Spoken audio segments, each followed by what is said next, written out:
Daniel Park's hand stopped on the trackpad the moment the clause appeared in the red line. He read the sentence twice and then aloud, because the words made no legal sense in the draft he had been editing for 4 hours.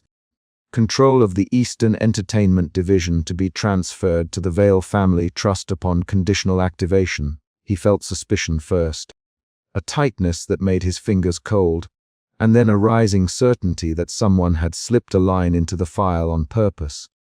Suspicion drove him out of the bullpen with a printout under his arm and a carton of cold coffee swinging against his hip. He pushed through Claire Monroe's glass door without knocking. The office smelled of printer toner and the faint citrus from Claire's purse. Claire looked up from a desk, the gold watch catching a slice of lamplight. "Daniel?" she asked. Daniel set the paper on her folio and slid a laptop across the desk. "Read this," he said. Claire's eyes moved from the clause to the red line history. Her jaw tightened. Betrayal cut at the rhythm of her breath, because she had spoken with Marcus Vale last week about transparent routing and audit checks.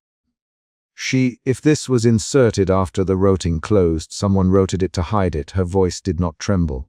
It narrowed around the word hide. She pushed her chair back and stood, sleeves rolled, the thin wedding band catching light. "Show me the trail, Daniel. Show me the timestamps." Daniel tapped keys. He handed over a printed header, a time-stamped email with an altered signature block and a routing log that skipped a required review node. Claire read the log aloud, keeping her words short. 3M, auto, forward to operations. No legal timestamp. Signature matches Marcus's pattern, but the hash is different. She folded the sheet and smoothed it, an outwardly small action that tightened the air. Claire moved fast. She gathered the original file, the red line history, and the time-stamped emails and walked to the conference room where Marcus Vale had his late-night office. The tile under her heels made a steady sound. Daniel walked behind her, clutching his notebook. They passed low cubicles, blinking monitors, a janitor piling empty coffee cups. Marcus was there, standing by the floor-to-ceiling windows, the city lights splayed behind him. He turned at the sound of their shoes. "Claire," he said, measured as ever. He wore the cashmere overcoat draped over his shoulders, heavy cufflinks at his wrists. He did not sit. Claire set the papers on the glass table between them and did not ask permission. "Marcus, who authorized this activation?" "Claire." Her voice kept level, edged with urgency. Daniel watched the exchange from the doorway, shifting his weight. Marcus folded his hands and spoke slowly. "Claire, that clause is a contingency tied to governance. It safeguards the family's interest. I approved activation because the board discussion made the division vulnerable." He chose words like a tradesman choosing tools. He did not raise his voice. Claire pushed the printouts toward him. This was rotted to evade review. The signature was altered. You were at home at 3 a.m. She watched his face for the micro movements that betrayed dishonesty. He kept his face still. "Marcus, were you at home at 3 a.m.? Marcus did not answer directly. "I authorized the activation window 2 nights ago. The company needed certainty. The Vale position stabilizes operations and protects employees." He tightened his jaw on the last words. Daniel felt his chest go tight. He wanted to speak, then stopped himself. Claire held up the email header, then explained this timestamp. She tapped the printed line. This forwarded copy came from an internal alias set to auto, forward to operations and bypass legal. The signature hash doesn't match your private key. Her finger hovered over the printed email, the action slow and deliberate. Marcus glanced at the paper, and for the first time that night a small dimple showed on his face when he tried to smile. Technology can be messy, Claire. Someone rekeyed the file to shorten the process. I asked for speed, not subterfuge. The word subterfuge landed heavy. Daniel's jaw clenched. He stepped forward. "Marcus, the log shows manual insertion, not a rekey. The metadata shows an edited author with a user ID that isn't in operations. We can trace it." He put his coffee down and forgot to pick it back up. Claire's voice folded into a lower register. "Trace it now, Daniel. Do it on the server copy. Pull the next hop headers and the proxy chain. If someone forged signatures, I want to know where." She pointed with the corner of the printout. Daniel nodded and left. They waited. Claire kept her palms folded in front of her, steady breathing the only movement in her hands. Marcus looked at the city and then back at the papers. I didn't want this to be public. You know how the Vale name moves markets. I made a call to prevent a sell-off. It was for stability. His tone tried to soften the edges. Claire leaned forward. Marcus, she said very plain, if you authorized an end run, you should have told me. If you signed off without legal, you gambled governance for family control. The word family hit him like a factual accusation. He looked at her for a fraction of a second, and then away. We have rules. Her hands found the folio and closed it. Outside the door, Daniel returned with 2 new sheets. He put them on the table without taking off his jacket. One was the server log. The other was a copy of a time-stamped internal notice forwarded to an outside trust. Claire scanned. Her eyes went faster, stopping at the relay servers. Her mouth pressed into a line. There, small, Daniel, look at the hash change at 3:02 a.m. And the relay hop through a private mail server assigned to the Vale Family Trust. It routes through a mailbox labeled admin, Vale, that should not exist on our domain. He looked at Marcus, who controls admin Vale, tracked. Marcus' hands tightened around the heavy cuff of his coat. He took a breath. Claire, you know, the trust holds family assets. I've been working on governance alignment for months. This was a contingency plan. He spoke the words as if they were policy descriptions. He did not name who had access to the mailbox. Claire's reaction leaned toward fury, but she kept the fury in actions, not slogans. She pushed a chair back and stood up. Give me access to that mailbox now. Give me the keys. Or tell me who has them. I'll subpoena them if I have to. Her voice was a clipped order. Marcus did not flinch. You want a scene, Claire? Marcus. His baritone remained steady. Daniel felt the room narrow. The trust exists for the family's legacy. If the board panics, we undo years of strategy. I chose the company over optics. I made a call. Claire dropped her hands to the folio and picked up a pen. Her movement was quick. Legal. You made a call that bypassed review, Marcus. You didn't tell the board. You didn't tell legal. You made a choice where governance is the only acceptable choice. That's not your call, it's ours to advise on. She tapped the pen on the table 3 times. Marcus's face changed. The steel gray in his eyes hardened. Claire, you know what reputation demands. Sometimes we take damage here to protect jobs there. He jobs as a claim. Claire, then name them. Name the jobs you protected. Marcus' response was a shorter set of sentences. Eastern Division has contractual exposure. If we don't act, a hostile buyer will force layoffs. You want to risk that because of a procedure. Daniel stepped forward. Marcus, risk is not a unilateral decree. There are fiduciary responsibilities. His voice picked up speed and he spoke more than he had earlier. Claire looked at Daniel and then back to Marcus. The argument accelerated into a 6-line rapid exchange. Marcus, you routed this to hide it. Claire, I routed it to protect the company. Marcus replied, you hid the method. Claire cut in, you can risk mass layoffs on optics. Marcus, we can rewrite governance because you fear headlines. Claire shot back, then call the board. Marcus, stop this. They held in staccato bursts. Silence followed like the held breath before a judge reads a verdict. Then Daniel slid a new sheet between them and spoke with the kind of urgency that forced attention.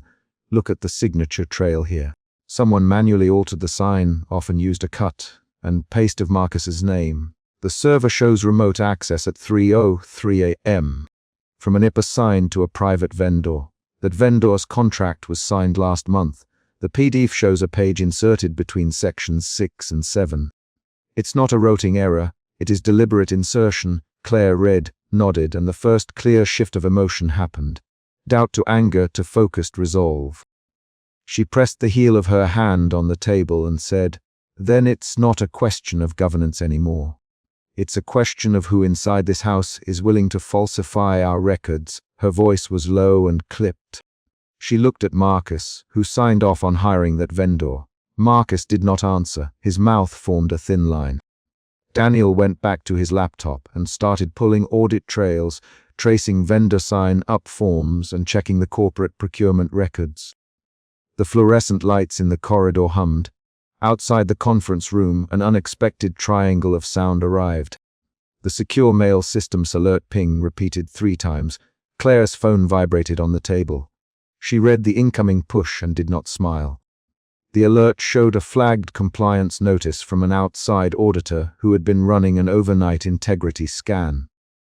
The auditor's note said they had found a foreign element in a governance document and had temporarily frozen file propagation. Claire looked at Marcus. He inhaled slowly and said, "If the auditor froze it, then the window closed. There is still a chance to contain the damage." His voice tried for calm. Daniel's fingers hovered over his keyboard. "Claire," he said. "They flagged the inserted clause as a foreign element. The auditor's system tagged the relay hop. We can prove the insertion path." He pushed the key and the screen filled with a map of hops. The map showed a routed chain that included the private vendor and the mailbox labeled admin Vale. A new event shifted the room. A printed endorsement from the vendor contract showing an approver named Lara Green, head of procurement, with a date stamp 2 weeks ago. Claire read the approver line and then said, "Get Lara on a call." Now Daniel found the extension and dialed while Claire formulated a short email to legal counsel and to compliance. Her actions were quick. She typed 1 sentence, pause, and rephrased until each word did legal work. "I demand immediate access to admin Vale, full vendor audit, and preservation notice for all associated servers." Daniel spoke into the phone. "Lara, this is Daniel Park. Legal. We need confirmation of procurement approval and any emails tied to admin Vale, He listened. He sharp, plain questions. On the other end, Lara something about an emergency signing process, and that she had followed Marcus' written directive. Claire heard Lara's voice through the phone and closed her eyes for a second. A new twist arrived when Lara admitted she had been asked to expedite the vendor by Marcus' assistant, and that the assistant had used a secure internal token to approve the vendor late that night. Lara repeated the assistant's name, Marta Shaw. Daniel made a note. Claire's pulse moved faster. The new reveal changed the field of blame from abstract corporate process to named people with access. Claire, Marta Shaw's token logs. Pull them. She tapped another key. Daniel pulled Marta's access log and found a remote login at 3:02 a.m. from a desktop assigned to an office on Marcus' floor. The app resolved to a building switch that serviced Marcus' suite. The evidence stacked. Marcus watched the screen without flinching. He folded his hands and said, "It can be explained. Marta is an assistant who handled approvals on my instruction. She has my tokens stored on her workstation to speed urgent requests." His eyes met Claire's directly. "I signed the instruction. I did not authorize falsifying a contract." He used the word signed as a clarifying fact. Claire's next move was clinical. "Then give me Marta's workstation. Hand over remote admin access. I will preserve the disk image.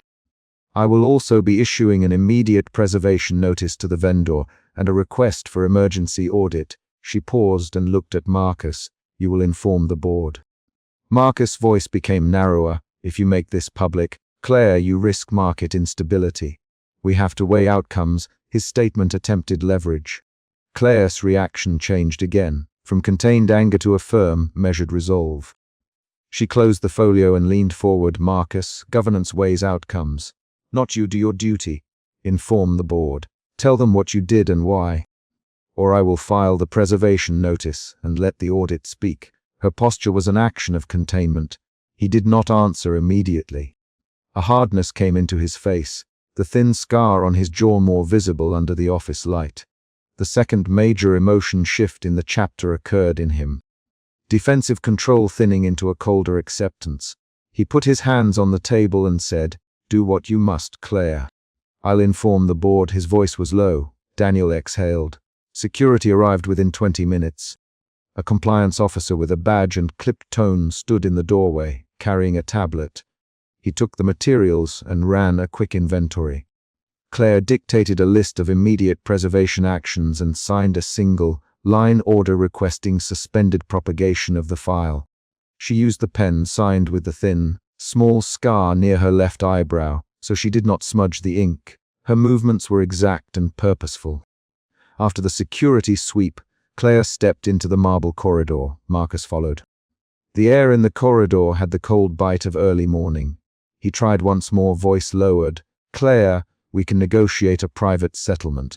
We don't have to make an issue of legacy control. You know what that would do to my family." He family again as leverage. Claire looked at him, the outline of her face steady in the amber rimlight. "I know what the company's rules demand, Marcus. I also know what it looks like when we write exceptions for people with names. I want to be the one who lets procedures bend because of a reputation. If you back me, we can brief the board transparently and limit damage. If you don't, I'll take the legal steps I promised Daniel I'd take." Marcus' pause was a thin, measured thing. You will hurt people if you go public." Claire's reply used action rather than speech. She turned and walked back to the conference room, picked up the printed file, and put it into her custom leather folio. Her shoulders set. Outside the executive anteroom, Claire stopped and checked the timestamp on the folio's digital preservation note. She felt the weight of the paper in her hands, a physical anchor. Daniel approached with a paper cup and an anxious look. "Claire, if we do this, there will be investigations. There will be reputational fallout. Are you sure?" He voice earnest. She met his gaze. "I'm sure about the Lord Daniel. I'm not sure about what Marcus chose. But I'm sure about duty." She placed the folio on the small table, opened it, and removed the single page with the inserted clause. She tapped the clause with her pen and then slid the page into an evidence envelope. Daniel watched as she sealed it and signed over the flap. The action felt ceremonial, but it was legal. Preservation, chain of custody. Claire drafted a short emergency motion and a cover note to compliance. She checked the vendor preservation, the mailbox access, and the assistant's workstation. She instructed Daniel to copy all logs and to prepare a formal memo for the chair of the audit committee. She sent one short email to Marcus.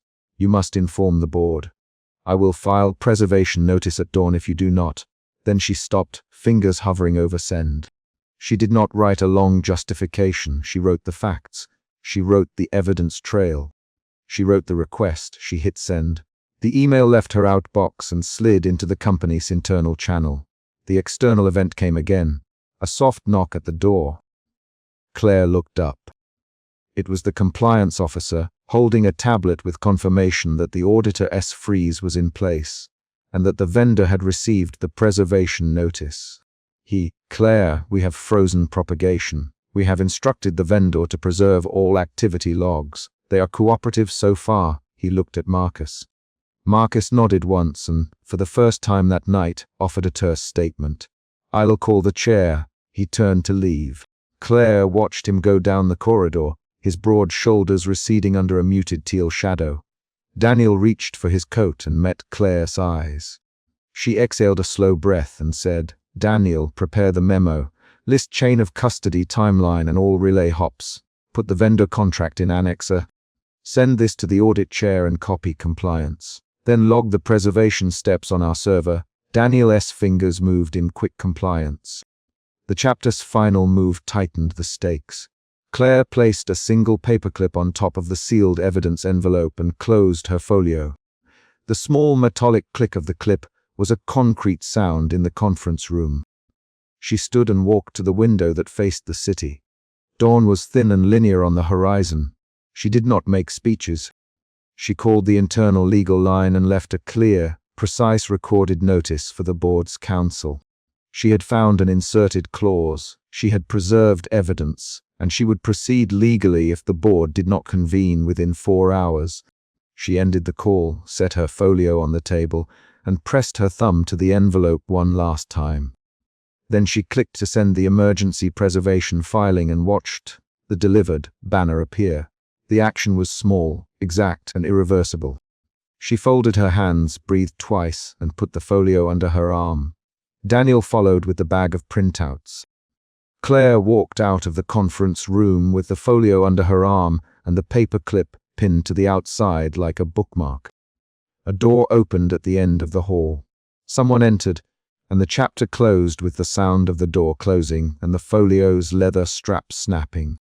Daniel set the laptop face up on the glass table and did not look at Claire when he spoke. This line wasn't T in the approved draft, he said, tapping the red line, and Claire felt suspicion settle into the joints of her hands.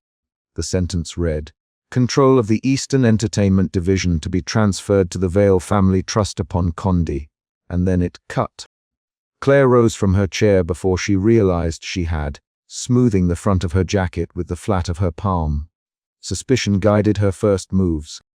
She reached for the folio on the table, opened it, and pushed a legal pad forward that already held 3 timelines she de-sketched the week before. "Show me the history," Danny, Claire ordered. Her tone was measured, but her fingers tightened around the pen. Marcus was already in the room, door clicking closed behind him. He did not ask to be briefed. He stood by the floor, to ceiling glass, hands in his pockets, watching the downtown lights refract through the panes. I pulled the file from the editor, skew at 9:13. "Daniel, I was fixing a citation and the clause appeared in the red line. I thought I misread it, so I read it twice. Then I read it aloud." He swallowed and met Claire's eyes. "I should have called you sooner." Claire heard his words as a transaction fact, then apology, then a question about control. Claire's suspicion shifted into a quick, hot pressure. Could this be clerical, or was it deliberate? She remembered the earlier night when Daniel's hand had stopped on the trackpad the moment the clause appeared. That image, his hand frozen, cursor blinking, was not an abstract memory. It was the moment that had forced them into this room. She used that moment now, not as nostalgia, but as evidence to set an agenda. "Marcus, Claire, pull up the last signed version. Now, we need the edit history and the chain of custody for the document." She did not ask because she wanted confirmation. She asked because she wanted to watch him respond. Marcus crossed the room and took the chair at the head of the table. He unclipped his cufflinks with a deliberate motion and left them on the polished surface. "Claire, the approved draft is in the central repo," he said. "I'll authorize access. But this smells like an internal reconciliation error. We'll confirm the timestamps." His voice carried a controlled steadiness. Claire watched the small dimple appear under his lip when he chose his words. An hour later, the conference room filled with footsteps and low, utilitarian conversations. It a junior analyst, the prior director's quiet warning half muted in the hallway. Claire kept her palms folded on the table. She listened to Danny describe what he found with the exactness of someone who wanted to be useful and feared being wrong. "The clause isn't present in the approved PDF we circulated last Wednesday, Danny. The red line shows an insertion with a timestamp that predates our last approval by 5 days. He tapped keys and the monitor projected the comparison. The editor, it is blurred. It rotates through an internal edit window that resolves to the office network assigned to Marcus' workstation. Danny, the last 2 words like a line read from evidence. Clear, small, sharp. Claire did not speak for 3 counts. She watched Marcus close his eyes for a beat and heard the quiet breath leave his chest. Her suspicion changed into a new motion. Guarded disbelief. She had worked alongside Marcus for years. She had handed him tough recommendations, defended his calls to the board, and trusted that his decisions balanced family need with corporate duty. That trust had weight. It also sat under her skin like a scale she now had to test. "Marcus, were you logged in at that time?" "Claire." Marcus opened his eyes. "Yes. I was in a contingency review meeting in my office. I had my assistant run a set of approvals for emergency language we drafted months ago. I did not approve anything that transfers division control in perpetuity to the trust as written." He set his jaw. "I authorized protective contingency phrasing, Claire." "Not that." His voice tightened. The measured tone went taut at the edges. Claire's mouth worked around the next question. "Then who inserted it?"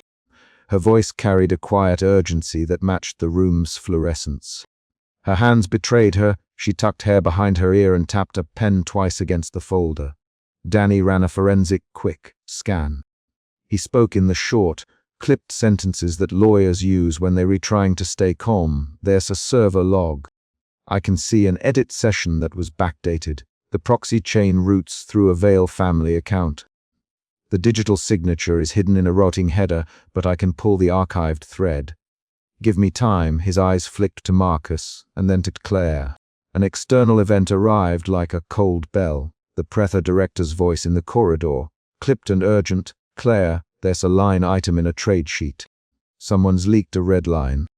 If the trust insertion hits the wire, we have a governance crisis within hours." The PRA director stepped into the doorway, breathless, hand pressed to her phone. "Marcus, this is on the trades column at 7A. Internal, we can push a statement, but the board will want answers." She did not wait for an invitation to speak. Claire's pulse sharpened. Her suspicion bloomed into responsibility. She felt the ledger of obligation, legal accuracy, fiduciary duty, the company's public face, press into the palms of her hands. She glanced at Marcus and then at Danny. "We stopped the leak tonight," she said. "Danny, archive everything. Secure the logs.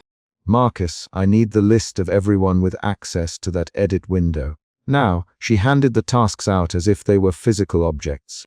They worked in practical relays. Danny leaned over the keyboard, fingers moving in a staccato rhythm. He pulled server logs and highlighted entries until the cursor burned a clean path across the screen. "There's a backdated timestamp at 20:300. And the session it resolves to an internal IP assigned to Marcus's office network," he said. "But the editor handle is masked. It's a proxy edit. The routing header carries a Veil family digital signature token. It's not a generic admin token." He paused and looked at Marcus. "Marcus, this signature traces back to a family proxy we haven't used for system level edits since the merger." His voice lost its practiced steadiness. Marcus did not flinch outwardly. He placed both hands on the table and leaned forward. "I authorized contingency language months ago to protect the trust from hostile acquisition moves," he said. "I did not ask for a transfer clause in perpetuity. I did not authorize any hidden routing that would create ownership ambiguity. If someone used our proxy, they either acted without my knowledge or they used credentials I authorized for a different purpose. We have to find out which." Marcus's jaw worked. The room smelled faintly of cold coffee and printer toner, an external small collision. The analyst at the far end said, "There's a blurred editor that resolves to an internal name server record." The entry was edited on a workstation that recorded a local MAC address tied to a hot desk labeled Veil, OP3. Danny halted, eyes on the screen. "That's Marcus's hot desk on the 15th floor. He was in his office that night, but Veil, OP3 is the backup desk used by family staff on late shifts." The sentence landed like a pebble in still water and widened suspicion outward again. Claire's breathing shortened. Her suspicion changed into controlled anger. She felt it not as a lyric but as muscle, clenched jaw, quickened steps, the insistence to act. She stood and removed her thin gold watch, placing it beside Marcus's cufflinks. "I want the access log for Veil OP3. I want the proxy credentials audited. Put a seal on all related archives. We go to the board if we must. We do not let this leak shape the narrative." Her voice was low and direct. Marcus responded with a counter-measure. "If we go to the board now, we hand the trade sheet a hook. If Claire, you go public," he said, naming her directly, "you force a corporate emergency that will burn the trust's reputation and my family name. There are strategic reasons to manage this quietly. We control the cadence if we triage internally." He named strategy like a shield. Claire's eyes narrowed. "Marcus, you name me in public, you will not get my silence. I'm general counsel. My job is clarity. I will escalate to the board if we find deliberate insertion by a party acting with family proxies." "The law does not care about cadence." Her tone was clipped, precise, the cadence of a lawyer who has rehearsed for the words. A short argument snapped between them, 3 rapid exchanges that changed the room's pressure. "Claire, you don't understand the political fallouts." Marcus, "I do understand fiduciary duty," Claire replied. "Then you understand discretion matters." Marcus shot back. "I understand legality matters more, Claire." The back and forth ended with a hush. Danny watched both of them, mouth pressed in a thin line. His posture screamed the desire to mediate, and the fear of being the instrument of revelation. An external event occurred. The forensics analyst in the adjacent cubicle called through the glass. "I pulled a hidden signature packet. It's not just metadata. There's an archived inbound message timestamped 2 days before the backdate, routed through the Veil family proxy, that references contingency language. The thread was auto, archived in a family account. Her voice carried an index finger tapping on a desk. Claire leaned over the screen. She read lines of text that were not poetic memories but concrete sentences. Dates, sender handles, subject lines. One message subject read, contingency routing, protect trust. Another line contained an instruction. Route emergency clause to family trust if board stability threatened. The words made a new shape of intent when she read them aloud. Claire, look at this line. Danny. The thread references an instruction to activate protective clause and lists a signature token used by the Vale Family Executive Office. The signature in the red line matches the token. His tone was blown open. He had moved from curiosity to alarm. Marcus closed his eyes for a fraction. He ran a hand along his jawline, finding the thin vertical scar and tracing it with a fingertip. I remember drafting a contingency outline with counsel 2 months ago. He admitted the language we discussed was broad, protect the trust in hostile takeovers. I meant protective language, not transfer. I did not see that wording. He opened his hands as if admitting error might clear something. Someone routed it with our signature token, without my explicit sign-off. I will find who. His voice held a private torment that had not existed at the table earlier. Claire watched him. Suspicion moved into a new phase, methodical inquiry. She set the rules. We document everything. No one leaves files unsecured. Danny, create a forensic snapshot of the repo and mirror it off-site. Marcus, release access logs for every device assigned to Vale accounts. Prepare a holding statement limited to we are investigating an internal redline discrepancy, no more. She recited the checklist like a litany of action. Each item was a lever. An external escalation arrived minutes later. The director's phone vibrated again. She read aloud an industry trade sheet, pulled the leaked red line, and appended speculation that the Vale family seeks control of Eastern Entertainment. It's already time-stamped online. If the board reads this without context, they will call an emergency session at first light. Her eyes were narrow. She turned them to Marcus. Marcus, a public clarification may be unavoidable. Her hands found the strap of her bag as though anchoring.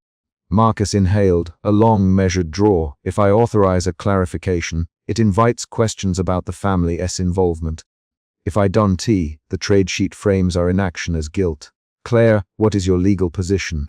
He heard directly, using her name. My legal position is to preserve corporate governance and transparency.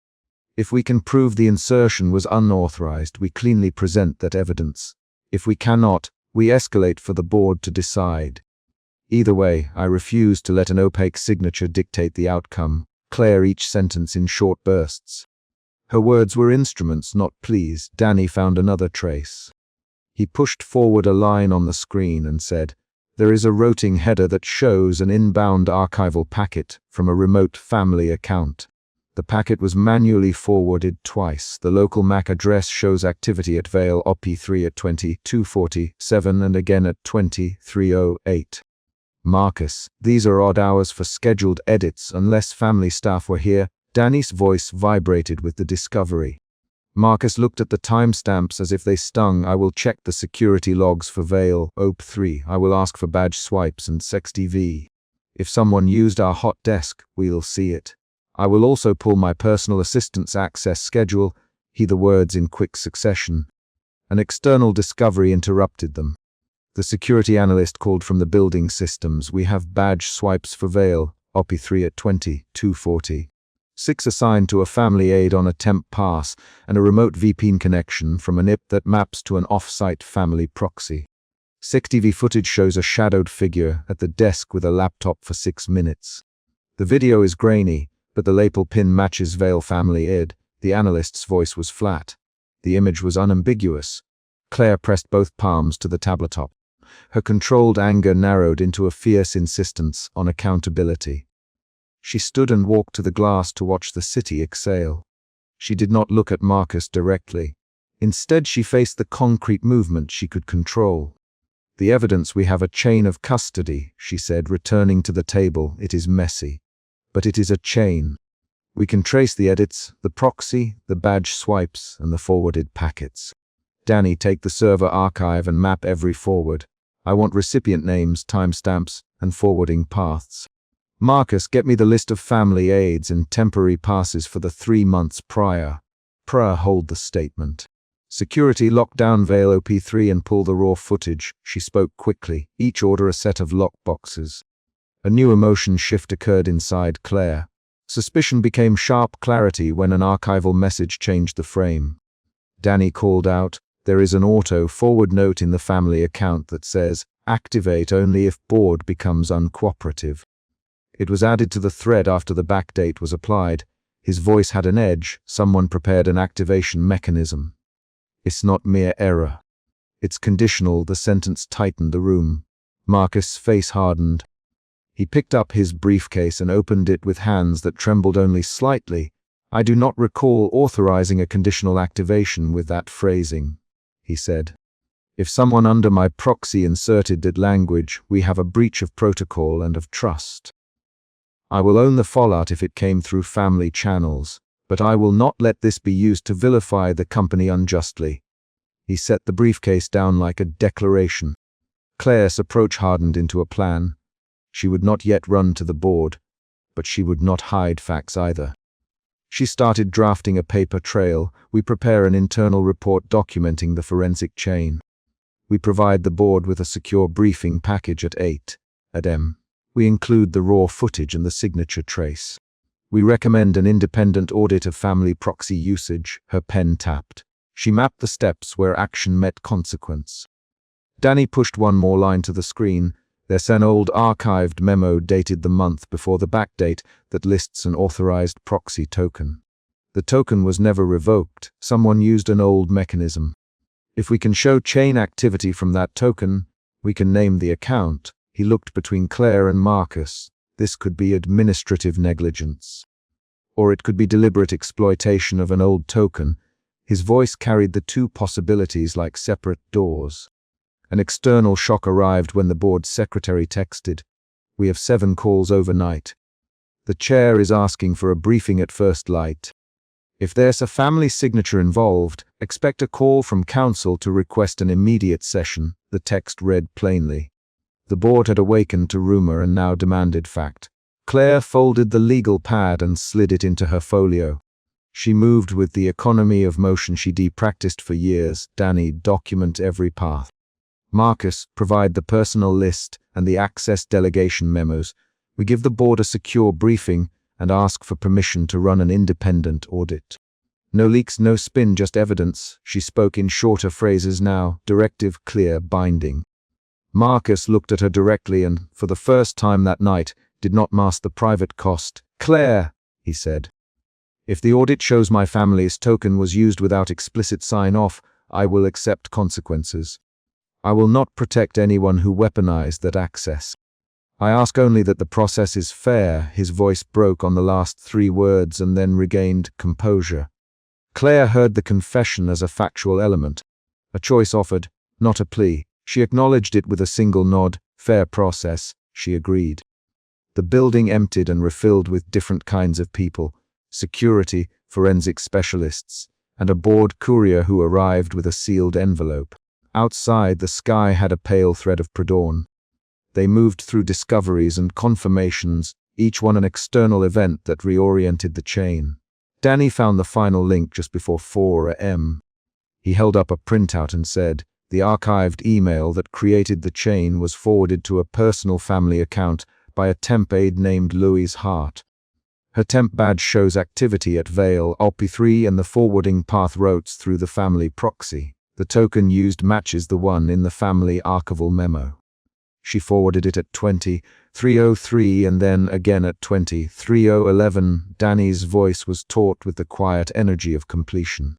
Claire read the name and felt a small practical surge of motion, a list of next steps.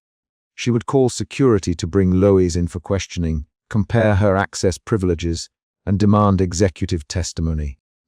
She would prepare the evidence packet for the board. She would not yet accuse Marcus, but she would not let the trail die in silence.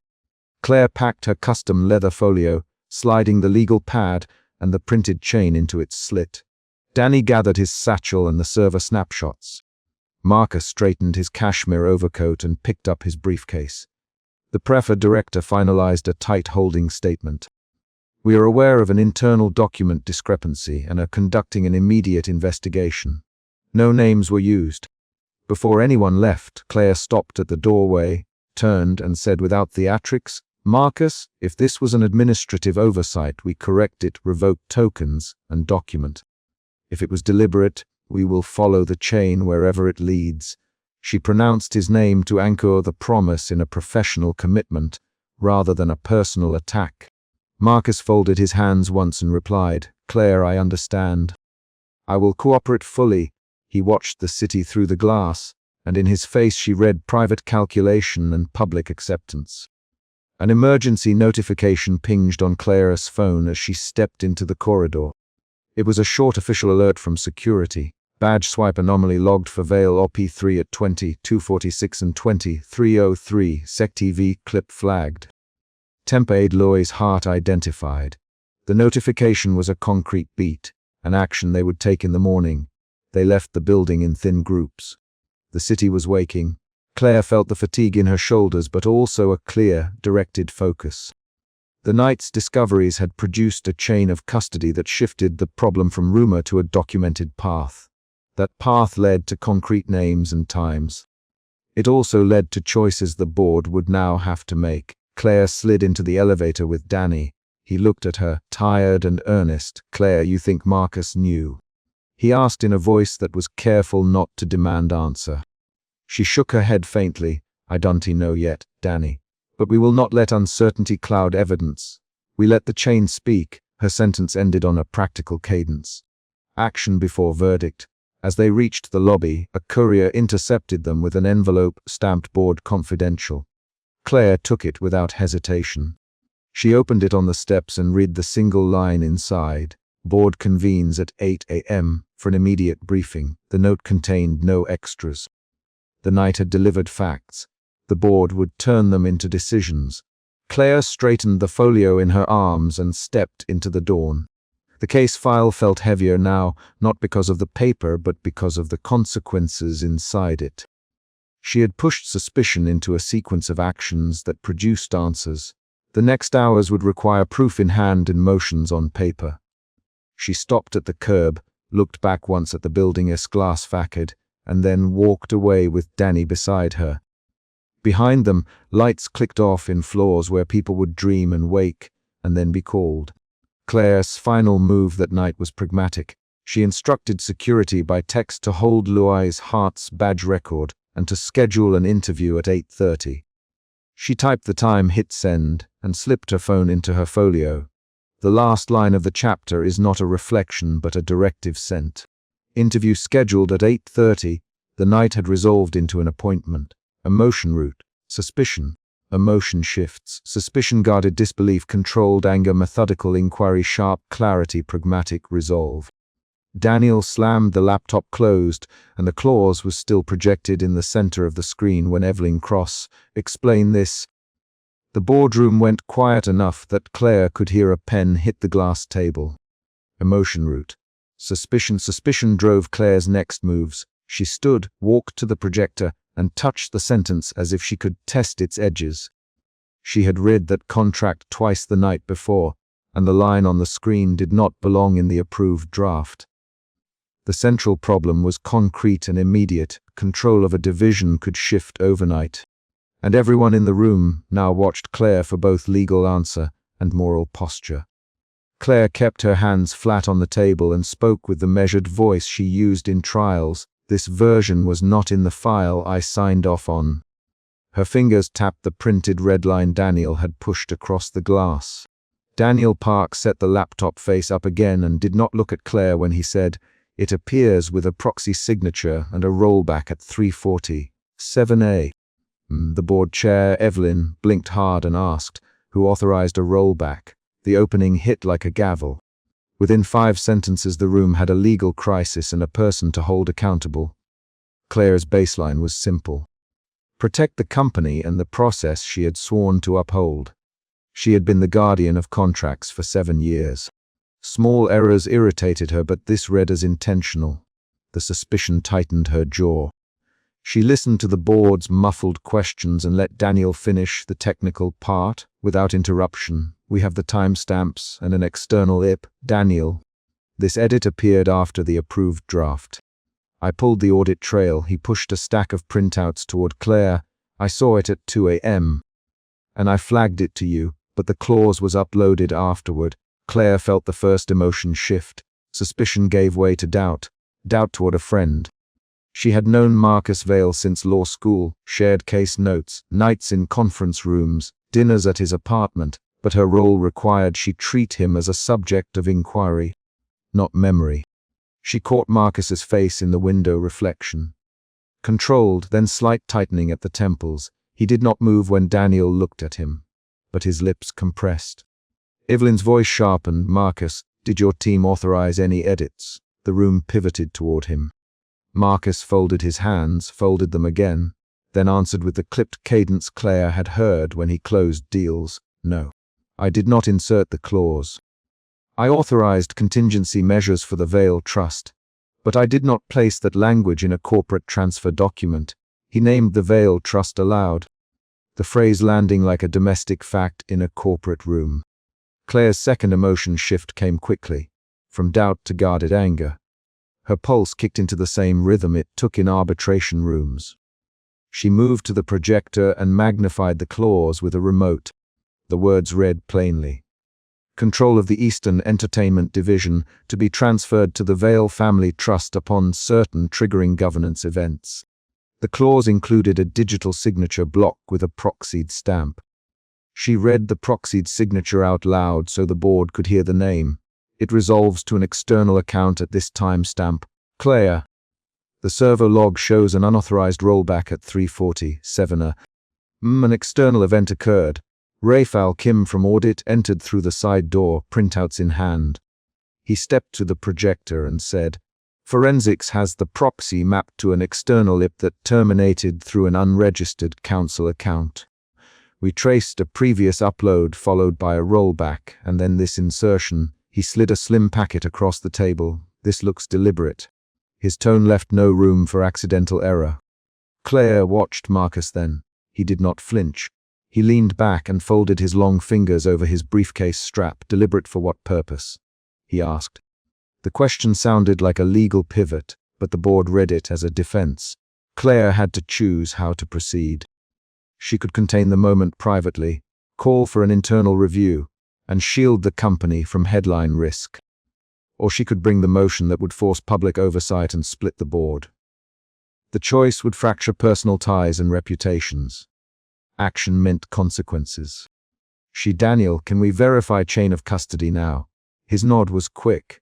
His hand trembled the length of a page as he set a forensic printout upright. Yes. Rafael gave me this. There's a rollback, a proxied signature, and a server wrote to an IP associated with external counsel. The signature appears to have been proxied through that account. He looked at Marcus and then at Claire. The timeline shows the clause appeared after you approved the draft. Claire. Marcus tightened his jaw. Claire, you commissioned contingency language for the trust. You approved steps in executive session. His voice clipped against her. I handled the legacy plan. You knew that. Claire felt heat rise under her skin but kept her voice low. I approved contingency steps that defined emergency procedures, she said. I did not approve a transfer clause that cedes operational control. She placed the approved file on the table, top page flat so everyone could see her signature timestamp. My signature is here. The insertion is not. The room hummed with the small noises of chairs shifting and phones held close. An outside event. Evelyn for a recess and called Rafael to the side. A murmur rolled through the room as board members consulted under their breath. Claire used the few minutes to collect herself. She walked the corridor and ran her thumb along the seam of the wall. Her palms were steady because she would need that steadiness in the decision ahead. In the marble corridor, Claire stopped Marcus with a single step. He looked at her like a man encountering a known fact he'd prefer to ignore. Marcus, she said, keeping the syllables even. How did that clause appear? I signed off the version that night. Daniel found this at dawn. Who else had access? He inhaled, then let out a short laugh that was half pressure, half resignation. Claire, you know what I have to protect. The Vale legacy is complicated. I authorized conversations with outside counsel about protective language. He searched for a softer term and found none. But I did not insert that clause into an operational transfer. If I had wanted that, I would not have proxied it through a third party. They traded a fast exchange of short lines then. An argument compressed into 3 to 5 rapid turns, so you authorize it and you done T. Claire, I authorized contingency, legal options. Marcus replied, that reads like a transfer. Claire, the clause does not read like an option. It reads like a transfer mechanism. Her tone made the word transfer a legal hammer. Marcus looked away. There are political protections I can lay out here. He pressed a thumb to the small scar on his jaw and said, I never asked for surreptitious insertion. Not my style. The line became an admission of limits, not innocence. They were interrupted by Raphael and Daniel returning to the board. Raphael's shoulders were rigid. He set a stack of logs in front of Claire and said, We found a rollback executed by a service account. The proxied signature wrote through an external counsel, but the authorization for the rollback came from an account tied to your executive suite, Marcus. The forensic timestamp shows 2 separate events, a rollback and then a re-upload with the clause. The re-upload traces to the external IP. He met Marcus' eyes, and then Claire's. This suggests framing. The word framing landed like a new fact. Claire felt the next emotional shift, guarded anger to focused resolve. Framing altered the moral calculus. If someone had tried to set Marcus up, the company had a criminal exposure. If Marcus had knowingly engaged, it was fraud. Claire's duty was to the company and to truth. She closed her eyes for a count and then opened them to face the chair. Back in the boardroom, Claire prepared the options and the consequences aloud. Option 1. We proceed with an internal containment team, limit external exposure, and attempt to resolve without public motion. Option 2. I file a binding motion to place the Eastern Entertainment Division under independent oversight, present the forensic evidence, and request an independent inquiry. The executive consequences could include suspension, litigation, and public fallout. She let the words hang. Evelyn looked at the room and then at Claire. What do you recommend? She asked. Claire had expected this question. The board wanted an answer that blended law and leadership. Claire thought about the company's employees who would be affected if governance shifted without transparent process. She thought of long nights fighting to keep governance rules intact. She thought of Marcus, of their shared history, but she could not let loyalty override law. We file the motion. Claire. The decision landed like a small verdict in the room. Marcus' features folded inward for a heartbeat. Daniel exhaled and Raphael tapped a tablet to prepare the motion package. Conversation erupted with people naming consequences, costs, contingencies.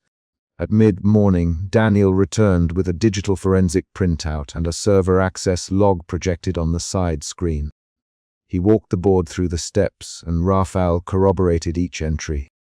The logs showed the rollback, the proxy signature, and a re-upload originating from an external counsel SIP. A surprise arose when Raphael pointed to a secondary connection. A brief tunnel that routed through a commercial VPN service during the rollback window. This VPN exit corresponds to a user who logged in from a conference terminal in the executive suite, Raphael.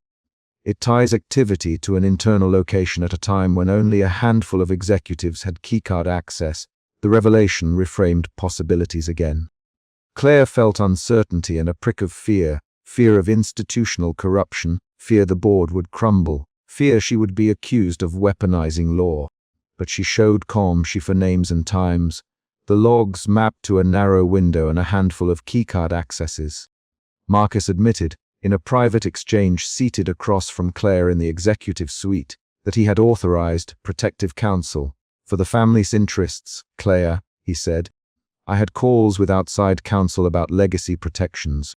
I did not sign anything into corporate drafts. I asked for preparatory language to be ready in a hold file. I never asked for it to go live. He looked smaller in that room than in the boardroom.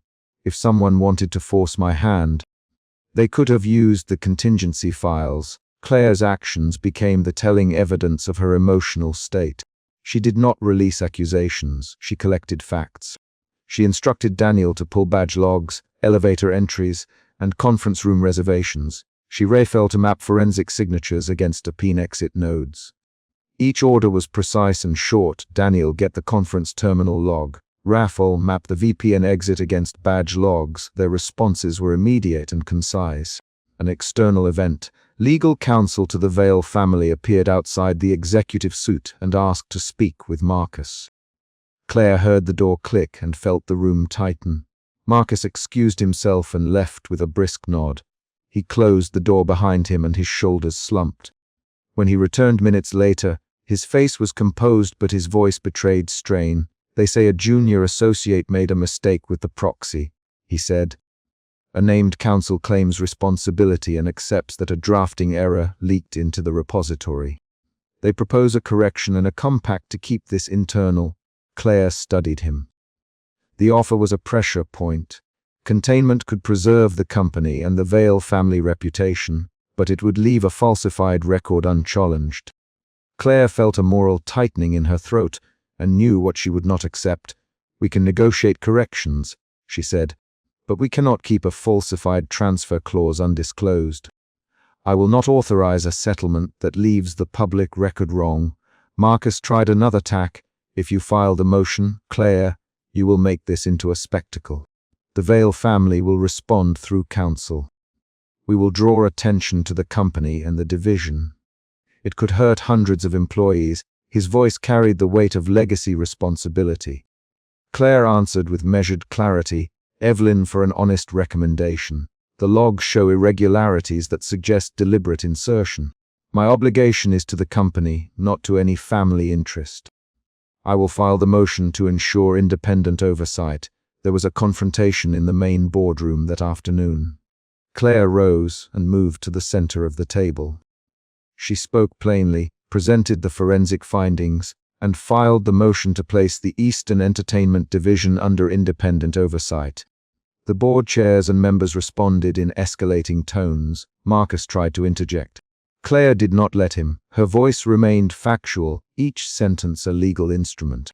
3 to 6 quick, sharp exchanges followed between Claire and Marcus. Marcus, did you authorize rollback access? She asked. No, he replied. Did you instruct someone to insert that clause? No, he paused, but I authorized contingency language. The exchange repeated and tightened like a legal cross.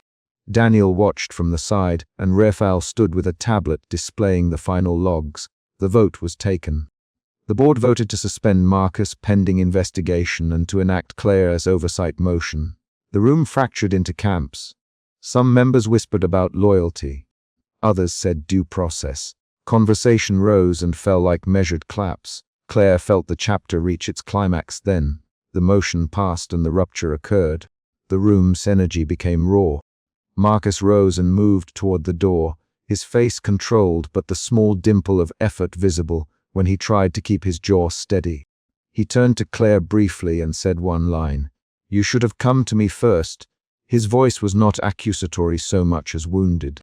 Claire replied, voice low. I came with facts. She watched him leave. The boardroom felt suddenly full of the space he had occupied. Outside, in the reception area, colleagues clustered into hurried conversations. Lines formed along the stairway as staff demanded answers. Daniel received congratulations and glare in equal measure. He looked at Claire as if seeking permission to feel triumphant and guilty at once. The immediate fallout rippled. Marcus' suspension triggered a cascade of press statements and legal counsel calls. The chair asked Claire to coordinate the external disclosure and public message. Raphael began drafting a formal request for independent auditors. Daniel's inbox filled with requests for his forensic notes. Claire moved through each task in a mode that masked fatigue with precision. That evening, the building thinned. The boardroom returned to an echoing quiet. Claire gathered the evidence that had driven her motion into a single folder. She moved slowly around the long glass table, setting each printout into a neat stack. Her fingers went to the paperclip box, and she picked a single clip from the tin. She did not feel triumph. She felt the cost of choosing process over protection. Marcus' shape passed through the doorway. He did not look at Claire. He carried a leather case and wore the cashmere overcoat Claire had seen on him since law school. His ring flashed when he closed the door behind him. Daniel packed his satchel by the window, glancing at the city light as if cataloging which colleagues he had lost and which he had protected. Outside, the sky had gone the color of streetlights melting into dusk. Claire placed the single paperclip on the 11-inch table with deliberate care. She pressed it flat and then let her fingers linger. It was an unremarkable object that spoke of small connections and fragile binds. She thought of the claws on the projector and the rollback timestamps and of Marcus' plea about legacy. No long speech followed, no sweeping declaration. The chapter settled into a particular physical end. The paperclip on the table and the building's lights shutting down one by one. Claire closed the folder and rose. She turned off the projector, and the last rectangle of blue light folded into black. She set the folder under her arm, walked toward the door, and left the room with the evening quiet that comes after an emergency. At the exit, Daniel called after her, "Claire, are you sure?" She paused, touched the slim watch on her wrist, and replied, "I am sure." The sentence was short. It contained the resolve that had shifted her from doubt to action. She walked out into the building corridor, and the final image was the paperclip, small and flat, reflecting the last warm rim light before the door closed. The decision had altered the company and the relationships within it. The clause that nobody had read had been made legible. The consequences would unfold in hearings, in council briefings, in personal reckonings. Claire had chosen procedure over concealment. She had chosen the law over friendship when the two conflicted. Outside the entrance, a security officer held the door. Claire stepped into the cold and felt the night as a temperature rather than a mood. Marcus' car was gone. She walked to the curb and saw Daniel through the glass window, slinging his threadbare satchel over his shoulder. He caught her eye and held up a forensic printout with a tilt of his chin, a small, private signal of solidarity. Inside her bag, the folder went with her like a compact burden. The immediate corporate battle had a next phase. An independent review, council depositions, and public statements. The personal reckoning would come later, and Claire knew it might not heal their friendship. She did not pretend it would. She slid the folder into a secure locker on the way out and tapped the code that logged every access. The action was small and precise, like many of her choices that day. She left the building with a keycard swipe that recorded her exit, and a paperclip image still fresh on the conference table in her head, a concrete, quiet artifact of cost and choice. The chapter closed on a single, situational beat. Claire set the paperclip down, switched off the projector, and walked out of the boardroom while dusk fell and the office lights dimmed. The paperclip sat alone on the glass.